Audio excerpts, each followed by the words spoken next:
बिस्मिल्लाहिर्रहमानिर्रहीम। अस्सलामु अलैकुम नाज़रीन।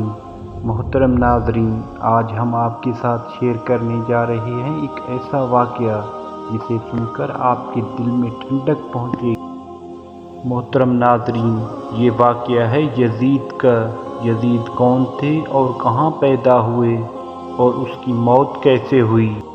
इस वाक़े को समझने के लिए इस वीडियो को एंड तक ज़रूर देखें। मोहतरम नाज़रीन, यज़ीद की वालिदा का ताल्लुक़ कबीला मैसूम से था। जब 645 ईस्वी में यज़ीद पैदा हुआ तो उसकी माँ मैसूम तलाक लेकर अपने कबीले में आ गई। मैसूम कबीला अभी नया नया मुसलमान हुआ था, जिस वजह से अभी तक ईसाईयत के रस्म व रवाज कबीले में मौजूद थे। इसी ईसाईयत वाले माहौल में यज़ीद की परवरिश हुई। तभी तो मसीहत के तालीमात यज़ीद में रच बस गए। बंदरों को पालकर उनसे खेलना, शराबखोरी और शतरंज उसके मसरूफियत का उजागर पहलू थे। इंतहाई मुखालिफत के बावजूद यज़ीद 60 हिजरी में तख्त नशीन हुआ। हुकूमत मिलते ही यज़ीद ने मदीने में मौजूद गवर्नर को ख़त लिखा कि हर सूरत अब्दुल्लाह बिन ज़ुबैर, अब्दुर्रहमान बिन अबू बकर, अब्दुल्लाह बिन उमर और नवासाए रसूल से हर सूरत मेरी बैत लो। लेकिन इन सब ने बैत से इनकार कर दिया। यज़ीद ने मदीने के गवर्नर को दूसरा ख़त लिखा तो गवर्नर मदीना हज़रत इमाम हुसैन के पास हाजिर हुआ और बताया कि यज़ीद ने मुझे आपसे ज़बरदस्ती बैत लेने को कहा है। आप अपने ख़ानदान और कुछ असहाबा के साथ आप पहले मक्का गए और फिर कूफा की तरफ रवाना हो गए। लेकिन 18,000 कूफियों ने हज़रत इमाम हुसैन की बैत तोड़ दी और फिर वाक़या करबला पेश आया। करबला का दिलखराश वाक़या ही यज़ीद का सबसे बड़ा घिनौना काम तस्वर किया जाता है। यज़ीद ने अब्दुल्लाह इब्न ज़ियाद जैसे गवर्नर को कूफे में तैनात किया, जिसको हुक्म दिया कि करबला में ही हज़रत इमाम हुसैन से बैत ली जाए, बसूरत दीगर उनसे जंग की जाए। अब्दुल्लाह इब्न ज़ियाद के हुक्म से शिमर और उमर बिन सअद ने करबला पर लश्कर कुशी की। नवासाए रसूल सल्लल्लाहु अलैहि वसल्लम और उनके 72 जानसारों को 3 दिन तक प्यासा रखकर शहीद कर दिया गया। तारीख़ करबला ऐसी दर्दनाक है कि बहुत से तारीख़दानों ने उसे लिखते लिखते खून के आंसू बहाए हैं। ऐसा जुल्म किया गया जिसकी कोई मिसाल नहीं मिलती। बच्चे, बूढ़े, जवान, यहाँ तक कि औरतों को भी कैदी बना दिया गया। औरतें भी कोई आम नहीं, वो नबी जो वजह कायनात हैं, ये इन्हीं की नवासियाँ थीं। अल्लाहु अकबर।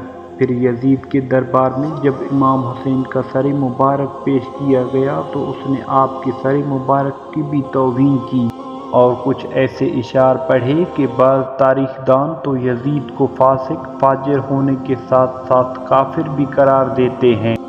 आखिर क्या वजह थी कि यज़ीद ने अब्दुल्लाह इब्न ज़ियाद, शिमर और उमर बिन सअद को अहले बैत को शहीद करने की सज़ा क्यों नहीं दी?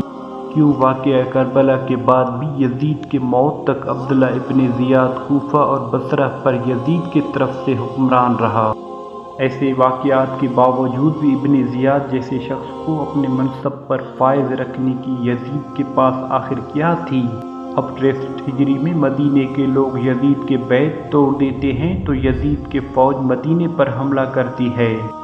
जैसे वाक़या हिरा पेश आता है, जिसमें 80 सहाबाए किराम, महाजिरीन और अंसार में से 700 ताबईन और उसके अलावा 1000 मुसलमानों को बेदर्दी से मदीने में शहीद किया गया। मोहतरम नाज़रीन, अहदीस मुबारक में है कि आप सल्लल्लाहु अलैहि वसल्लम ने फरमाया, जिसने अहले मदीना को डराया।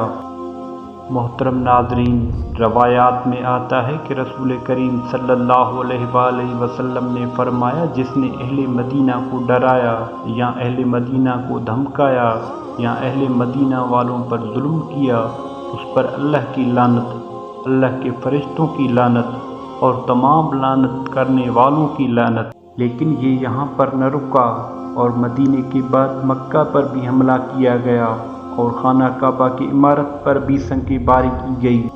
बस फिर यज़ीद को दी गई अल्लाह पाक की मोहलत ख़त्म होती है। اب اس ظالم، فاسق، فاجر اور شرابی کی موت آتی ہے۔ اس کی موت کے متعلق 3 طرح کے روایات تاریخی کتب میں ملتی ہے۔ پہلی روایات تو یہ ہے کہ یزید ایک رومی نسل کی خوبصورت لڑکی کے عشق میں مبتلا ہو گیا تھا۔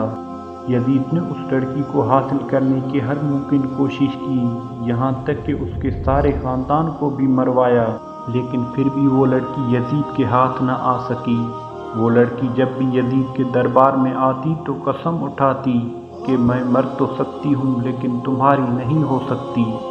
ایک دن لڑکی کے دل میں خیال آیا کہ میں اس سے اپنے والدین کے قتل کا بدلہ کیوں نہ لوں۔ اس لڑکی نے یزید کو رنگریلیاں منانے کے لیے ایک جنگل میں اکیلے بلوایا۔ ویرانے میں یزید نے شراب پی کر مست ہو گیا۔ وہ لڑکی نیم عریان لباس پہن کر یزید کے سامنے بیٹھ گئی اور وہ شراب پیتا رہا۔ جب لڑکی نے دیکھا کہ یزید شراب میں چور ہو چکا ہے تو اس کو بستر پر لے آئی اور پھر مستیاں کرتی کرتی یزید کی گردن کاٹ دی۔ کئی دن تک یزید کی لاش وہاں جنگل میں ہی پڑی رہی، جس کو چیل کووں نے نوچ کھایا۔ ڈھونڈتے ڈھونڈتے یزید کی فوج وہاں پہنچی تو پھر انہوں نے اس کو دفنا دیا۔ محترم ناظرین، دوسری روایات یہ ہے کہ 64 ہجری میں یزید ایک انتہائی موذی مرض میں مبتلا ہوا۔ وہ مچھلی کی طرح تڑپتا رہتا تھا۔ پیاس اس شدت سے لگتی تھی کہ وہ خود کو پانی کے تالاب میں گرا دیتا، لیکن گلا اس طرح بند تھا کہ ایک گھونٹ پانی بھی اندر نہیں جاتا۔ اسی حالت میں 3 دن رہنے کے بعد یزید کی موت ہوئی۔ محترم ناظرین، یزید کی موت کی تیسری روایات یہ ہے کہ یزید بندر پالنے کا شوقین تھا تو اسی شوق نے اس کی جان لے لی۔